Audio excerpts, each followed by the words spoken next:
Imagine walking through a forest where nothing makes a sound. No birds, no insects, no wind in the leaves.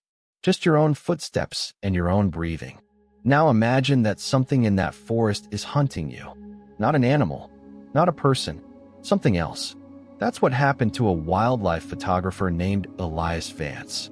He went into the woods to take pictures. 3 days later, he crawled out with his mind half gone. And the only thing he would say was, the forest was silent. And then it started moving. This is his story. Elias was not a survival expert.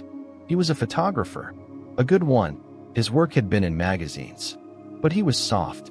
He spent most of his time in studios or on gentle trails within sight of a parking lot. He had never spent a night alone in the deep woods. He didn't own a compass that worked. He thought a satellite phone was for astronauts. When he heard about a remote valley in the Pacific Northwest called the Hush, a place so deep that maps didn't even name it, where the trees grew so thick that sunlight barely touched the ground, he saw a career-making shot. He told his girlfriend, 3 days. In and out. What could go wrong? She begged him not to go. She had a bad feeling, she said. The kind of feeling you can't explain. He laughed it off. He was young. He was arrogant. He wanted that photo more than he wanted to be safe. He packed a camera, a week's worth of energy bars, a cheap tent, and a small emergency kit, the kind you buy at a gas station. No gun, no satellite phone, no personal locator beacon. He kissed his girlfriend goodbye, drove to the trailhead, shouldered his pack, and walked into the trees. The first sign of trouble came within an hour. The birds stopped singing. Elias noticed the silence, but he didn't panic. He told himself it was just the time of day. Maybe the birds were resting. Maybe the insects were dormant. He kept walking. The trail narrowed. The trees grew closer together, their branches intertwining overhead like fingers. By late afternoon, he realized he hadn't seen or heard a single animal. No squirrels, no deer, no chipmunks, no buzzing flies. He stopped in the middle of the trail and listened.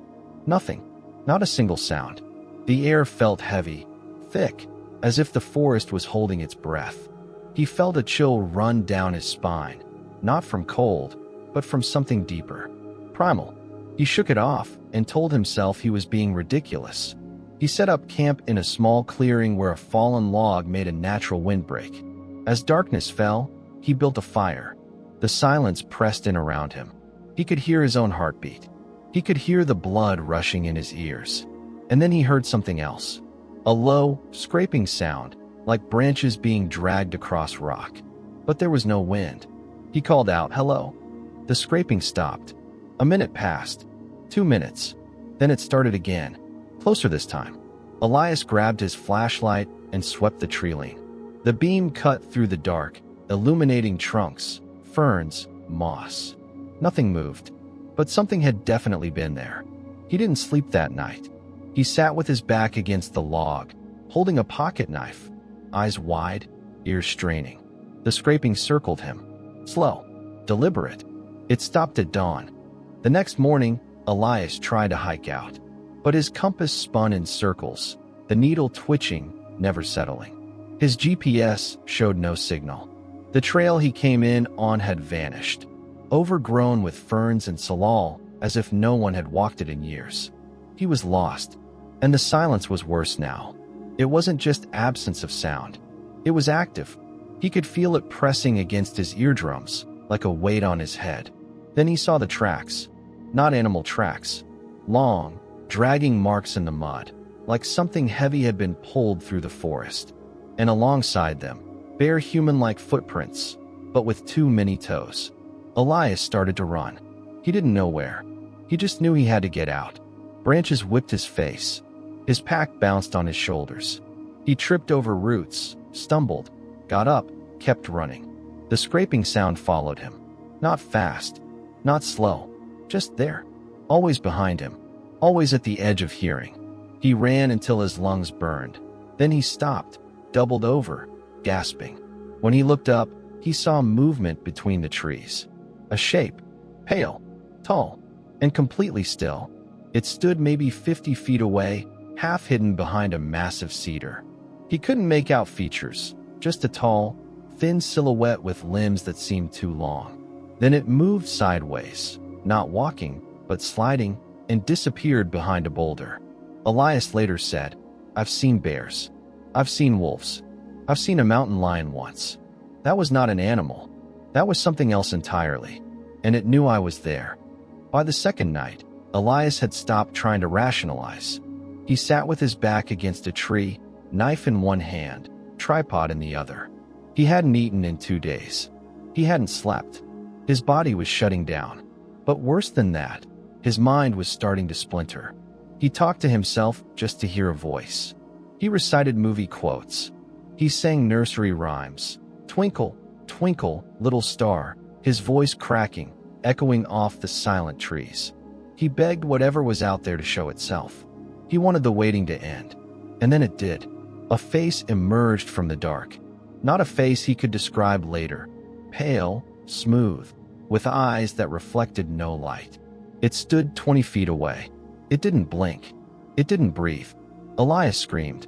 The thing tilted its head, like a dog hearing a strange noise, and then it smiled. Not a human smile. A smile that said, "I've been waiting for you. I've been waiting for someone like you for a very long time." Elias dropped the knife. He turned and ran. He ran until his legs gave out, until he collapsed face down in a bed of moss. He crawled into a hollow log, a narrow, damp space that smelled of rot and earth, and curled into a ball. He cried. He sobbed. He prayed to a God he hadn't spoken to since he was a child. He promised he would never be arrogant again.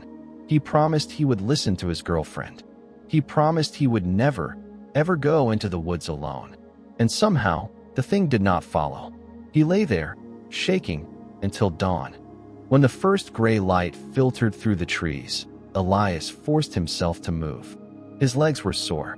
His hands were cut. His mind was foggy. He found a stream, a small, chattering creek, and followed it downhill.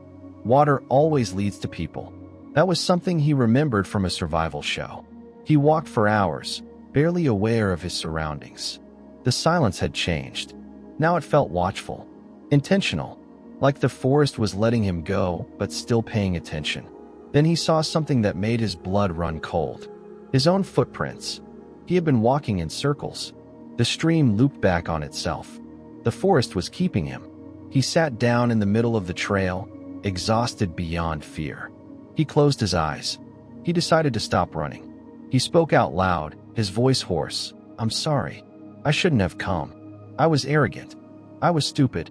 But I want to go home. Please, let me go home." He waited. The forest held its breath. Then, for the first time in 3 days, he heard a bird. A single robin, singing somewhere above him. A bright, clear, ordinary sound. The silence broke. The air rushed back into his lungs. He opened his eyes. The trail was clear again. The overgrown ferns had pulled back. The branches seemed to part. He stood up and walked. 2 hours later, he reached the road. Elias drove to the nearest town, a small place called Verlet, and collapsed in a diner. The waitress took one look at him and called an ambulance. When the police questioned him, he told them everything. They searched the forest. They found his camp. They found his footprints, going in circles. And they found the tracks, the dragging marks, and the strange footprints. But no creature, no body, nothing. The case was closed as exposure and exhaustion. Elias never went into the woods again. He sold his camera. He broke up with his girlfriend, not because he stopped loving her, but because he couldn't look at her without remembering how he ignored her warning. Years later, a hiker in a different range, 200 miles away, reported something strange. She said the forest went silent. No birds, no insects, no wind. And then she saw a pale figure watching her from the trees. She ran. When she described it to park rangers, one of them pulled out an old file. Inside was a drawing Elias had made of the face he saw, a sketch he had given to the police. The hiker pointed at it and said, "That's exactly what I saw. The forest isn't quiet everywhere. It moves, and sometimes it follows." Elias Vance still lives in the Pacific Northwest. He never took another photo in the wild. He says, some places aren't meant to be seen. They're meant to be left alone. If you want more stories about the things that live in the quiet places, subscribe. And next time you're in the woods, listen. If it goes silent, walk the other way.